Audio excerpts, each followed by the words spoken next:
Les alpha-hydroxyacides, l'acide glycolique. C'est chimiquement le plus simple des AHA. Il est très abondant dans le jus de canne à sucre et on le trouve aussi dans les artichauts, les oignons, la betterave à sucre, le blé, le jus de pomme, la sauce de soja et les raisins de chardonnay. Il existe dans tant d'aliments qu'on estime fondamentalement inoffensifs. Si tel n'était pas le cas, les tests sur sa toxicité pourraient donner des soucis.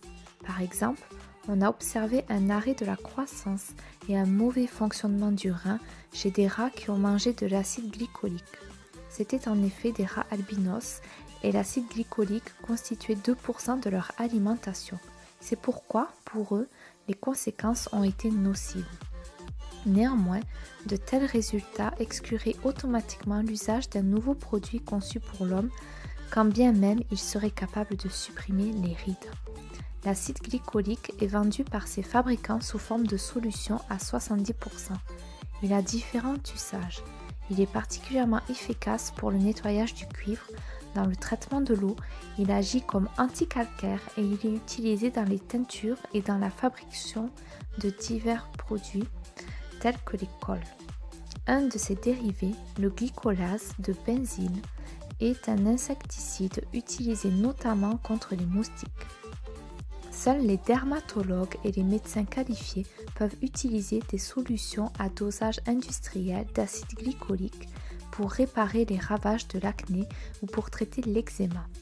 Les solutions utilisées dans les salons d'esthétique sont probablement des solutions à 10-20%, alors que les solutions commercialisées sont probablement inférieures à 10%. À l'état pur, l'acide glycolique existe sous forme de cristaux incolores qui, dissous dans l'eau, donnent une solution acide adaptée de pH avoisinant 3. Lorsqu'on chauffe les cristaux d'acide glycolique, ils fondent à 80 degrés Celsius et les molécules commencent à interagir entre elles pour former le polymère polyglycolique. Celui-ci trouve aussi son utilisation en médecine, particulièrement dans le matériel de suture, car il se décompose lentement en acide que l'organisme élimine facilement. Cette transformation en acide peut être utile lorsqu'il est indispensable de maintenir un environnement acide durant une longue période.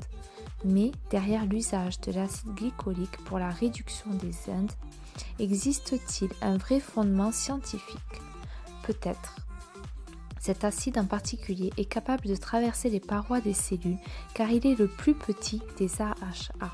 Une fois à l'intérieur de la cellule, il stimule le métabolisme des protéines avec la formation de collagène et d'autres composés.